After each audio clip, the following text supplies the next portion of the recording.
Welcome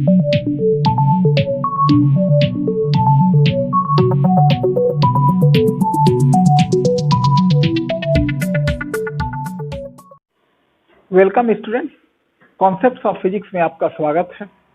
magnetic effect of current में हम लोगों ने बायट-सवर्ट्स लॉ के अब तक दो एप्लीकेशंस देखे हैं पिछले वीडियोस में। पहला एप्लीकेशन आपने देखा था magnetic field due to a current carrying straight conductor, और दूसरा एप्लीकेशन देखा था magnetic field at the centre of a current carrying circular loop. आज हम लोग देखेंगे तीसरा application magnetic field at a point on the axis of a current carrying circular loop, यानी सर्कुलर लूप ही है। कल जो हमने बनाया था, कल हमने किया था एक circular loop, current carrying circular loop है। इसके सेंटर पे मैग्नेटिक फील्ड आए थे। मान लीजिए इसका रेडियस r है, तो इसके सेंटर पे मैग्नेटिक फील्ड का एक्सप्रेशन हमारा आया था μ0I/2r। आज हमें इसके सेंटर पे नहीं बल्कि इसके एक्सिस पर, तो एक्सिस क्या होता है, जिन्हें एक्सिस नहीं पता वो जान लें। सर्किल के सेंटर से गुजरता हुआ एक लाइन जो सर्किल के प्लेन से 90 डिग्री हो, यानी ये जो सर्किल का प्लेन हमारे बोर्ड के प्लेन पर है, इस प्लेन से एक्सिस होना चाहिए परपेंडिकुलर और सर्किल के सेंटर से गुजरना चाहिए। इसको कहते हैं एक्सिस ऑफ सर्किल। तो इस सर्किल के एक्सिस पर, जैसे मान लीजिए इस सर्किल का एक्सिस मेरे पेन को मान लीजिए, और इसके एक्सिस पर कोई पॉइंट P पर हमें मैग्नेटिक फील्ड पता करना है इस करंट कैरिंग लूप की वजह से।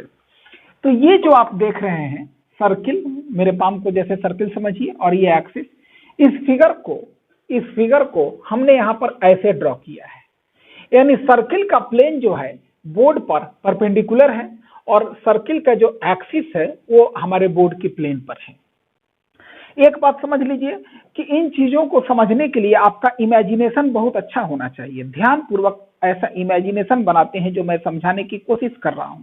मैंने आपको समझाया कि ये सर्किल बोर्ड के प्लेन पर है और एक्सिस से परपेंडिकुलर, और इस फिगर को बोर्ड पर हमने ऐसे बनाया है। अब सर्किल का प्लेन हो गया बोर्ड से परपेंडिकुलर और एक्सिस हो गया बोर्ड पर। तो अब आगे देखें इसमें हम लोग क्या कर सकते हैं। तो इस करंट कैरिंग सर्कुलर लूप, यानी इसमें करंट आई बह रहा है, इसके वजह से एक्सिस पर कोई पॉइंट P है, यहाँ हमें मैग्नेटिक फील्ड पता करना है, ये पॉइंट P है। तो इसका बायट-सवर्ट्स लॉ के अनुसार लाने के लिए हमें इसका एक एलिमेंट्री पोर्शन लेना होगा। तो मान लीजिए यहाँ एक एलिमेंट्री पोर्शन AB माना, तो जरा देखिए अगर ये करंट एलिमेंट है और इस साइड से देखने पर इस करंट लूप में clockwise current, anti clockwise current घूम रहा है, यानी इस प्रकार ये जो सर्कुलर लूप है बोर्ड से परपेंडिकुलर, इसमें करंट एंटी क्लॉकवाइज जा रहा है। तो एंटी क्लॉकवाइज होने से ये जो ऊपर वाला एलिमेंट AB है, ध्यान दीजिएगा, खुद से ऐसा करके देखेंगे। जैसे मान लीजिए मेरे पाम को सर्किल मान लीजिए, तो ये इस एलिमेंट AB का स्थान यहाँ पर होगा ऊपर में, और ये एलिमेंट AB जो है बोर्ड के प्लेन से परपेंडिकुलर होगा। यानी एलिमेंट AB में करंट आउटवर्ड्स है और इसका अपोजिट एलिमेंट एक नीचे लिया है हमने CD, यानी इस सर्किल के ऊपर में AB एलिमेंट जिसमें करंट आउटवर्ड्स आ रहा है, और नीचे एक एलिमेंट मानिए CD जिसमें करंट बोर्ड से परपेंडिकुलरली इनवर्ड्स जा रहा है। तो आप इजीली समझ सकते हैं कि अगर करंट एलिमेंट ये है बोर्ड से आउटवर्ड्स, तो इसके वजह से पॉइंट P पर मैग्नेटिक फील्ड DB इस तरफ होगा। आपको पता है कि जो मैग्नेटिक फील्ड DB है डिस्टेंस वाले लाइन से परपेंडिकुलर होता है, यानी ये जो डिस्टेंस वाला लाइन है, यानी करंट एलिमेंट से पॉइंट P की दूरी a है और डिस्टेंस वाले लाइन से मैग्नेटिक फील्ड परपेंडिकुलर होना चाहिए। और राइट हैंड थंब रूल से, चूंकि करंट आउटवर्ड्स है, तो राइट हैंड थंब रूल से मैग्नेटिक फील्ड इस करंट एलिमेंट की वजह से ऐसा होना चाहिए। यानी ध्यान दीजिए ये मैग्नेटिक लाइन जब पॉइंट P से गुजर रहा है तो डायरेक्शन इस तरफ है, तो क्लियर हो गया। और यहाँ पर देखिए CD एलिमेंट में करंट बोर्ड से इनवर्ड्स है, तो राइट हैंड थंब रूल से अगर हम देखें तो मैग्नेटिक लाइंस इसमें ऐसे जा रहे हैं, यानी पॉइंट P से जब इसके वजह से पॉइंट P से जब मैग्नेटिक लाइन गुजरेगा तो देखिए ये डायरेक्शन हो गया। यहाँ भी देखिए डिस्टेंस वेक्टर जो है a, उससे मैग्नेटिक फील्ड परपेंडिकुलर है। ये बेसिक आपको क्लियर हो जाना चाहिए। अगर एक बार में क्लियर नहीं होता है तो वीडियो को पॉज करके रिवर्स करके इस बात को बार बार देखें, ये आपको जरूर समझ में आ जाएगा। ध्यान रहे इमेजिनेशन आपको बहुत अच्छा बनाना पड़ेगा समझने के लिए। अब आगे देखें, तो इन दोनों एलिमेंट की वजह से जो मैग्नेटिक फील्ड आया है, यानी एलिमेंट ए बी की वजह से मैग्नेटिक फील्ड ये है डीबी, और एलिमेंट सी डी की वजह से ये मैग्नेटिक फील्ड है डीबी। तो ये दोनों मैग्नेटिक फील्ड, दोनों यानी दोनों अपोजिट एलिमेंट्स की वजह से जो मैग्नेटिक फील्ड डीबी है, न तो पूरी तरह से एक डायरेक्शन में है, न तो पूरी तरह से अपोजिट है। तो इनका कैलकुलेशन करने के लिए इन मैग्नेटिक फील्ड्स को दो कंपोनेंट में रिजॉल्व किया गया है। एक component along the axis of the loop जिसका वैल्यू है डीबी साइन थीटा, और दूसरा component along perpendicular to the axis of the loop loop का जो एक्सिस है इससे परपेंडिकुलर डायरेक्शन की ओर जो इस मैग्नेटिक फील्ड डीबी का कंपोनेंट है वो डीबी कॉस थीटा हुआ। क्योंकि ये एंगल थीटा है तो ज्योमेट्री से आप समझ सकते हैं कि ये भी एंगल थीटा होगा, इसको मिला लेंगे आप। तो थीटा से लगा हुआ कंपोनेंट कॉस कंपोनेंट होता है और थीटा से दूर वाला कंपोनेंट साइन कंपोनेंट होगा। शॉर्टकट में ऐसे आप इसको याद कर सकते हैं।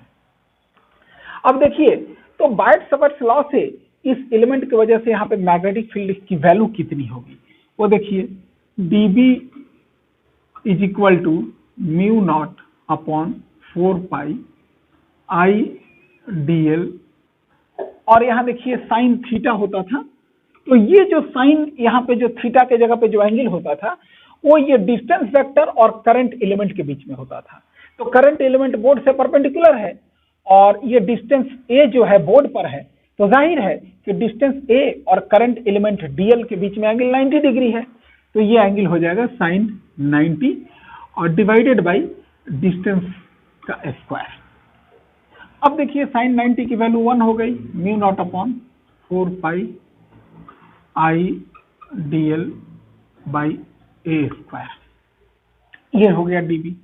तो यहाँ एक चीज समझना होगा कि हर एलिमेंट की वजह से एक पॉइंट P पर मैग्नेटिक फील्ड का तो वैल्यू dB है, लेकिन पूरा dB जो है हर एलिमेंट का dB जो है काम नहीं आ रहा है। क्योंकि जरा देखिए, इस एलिमेंट का जो मैग्नेटिक फील्ड dB है और इस एलिमेंट का जो मैग्नेटिक फील्ड dB है, इन दोनों के जो कंपोनेंट एक्सिस की ओर है वो तो एक डायरेक्शन में है। इसका भी dB साइन थीटा इसी तरफ है, इसका भी dB साइन थीटा इसी तरफ है, लेकिन इस मैग्नेटिक फील्ड dB का वह एलिमेंट जो एक्सिस से परपेंडिकुलर है वो अपवर्ड्स है, और इस मैग्नेटिक फील्ड dB का यानी जो CD की वजह से मैग्नेटिक फील्ड ये dB बना है, इसका एक्सिस से जो परपेंडिकुलर कंपोनेंट है dB cos थीटा वो डाउनवर्ड्स है। तो यानी दोनों एलिमेंट की वजह से जो मैग्नेटिक फील्ड के कॉस कंपोनेंट है वो एक दूसरे को कैंसिल कर देते हैं।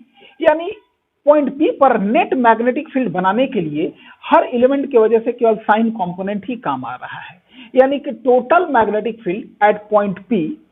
तो वो कैसे आएगा, तो हमें इंटीग्रेट करना पड़ेगा dB साइन थीटा को। ध्यान रखिए, dB को इंटीग्रेट करने से नहीं आएगा, क्योंकि हर एलिमेंट का पूरा dB यहाँ काम नहीं आ रहा है।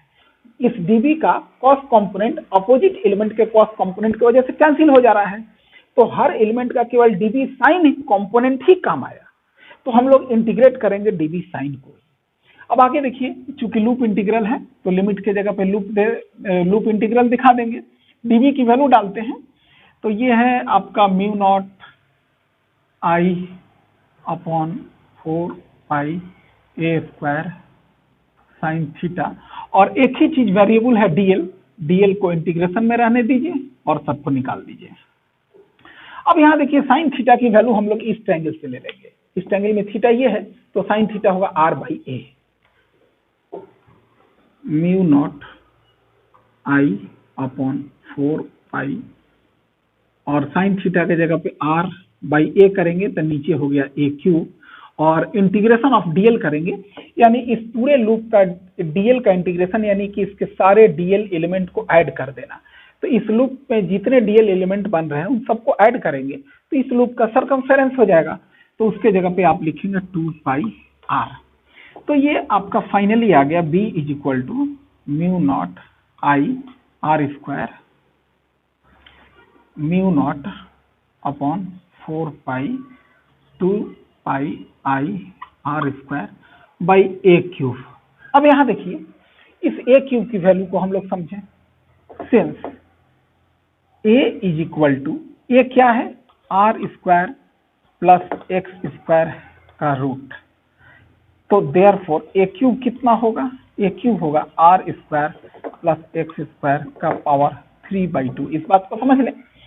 तो इस प्रकार आपका final expression B is equal to हो जाता है mu naught upon 4 pi 2 pi I R square by, और ए क्यूब के जगह पे बैठा देंगे आप R square plus x square power 3/2।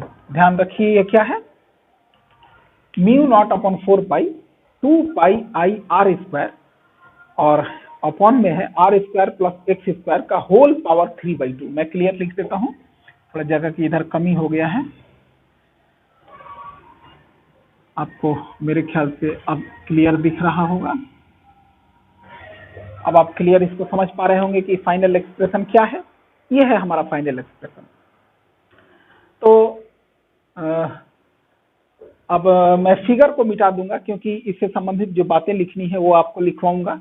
आप इसको फिगर को नोट कर लें।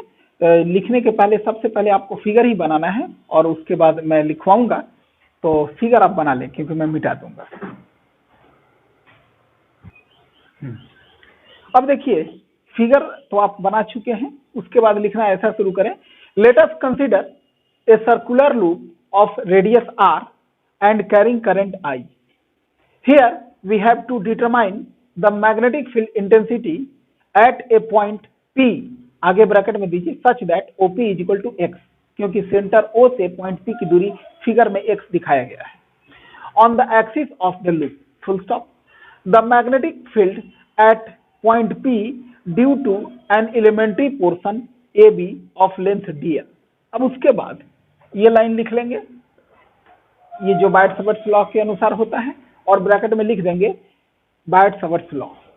उसके बाद sin 90 का वैल्यू पुट होकर ये हो गया, और ये दो लाइन लिखने के बाद थोड़ा सा और आपको लिखना है, वो मैं अभी ये दोनों लाइनें मिटा दूंगा, इसलिए जो लिखना है इसके नीचे इन दोनों लाइनों के बाद मैं ये मिटा के लिख रहा हूं, तब तक आप ये नोट कर लें।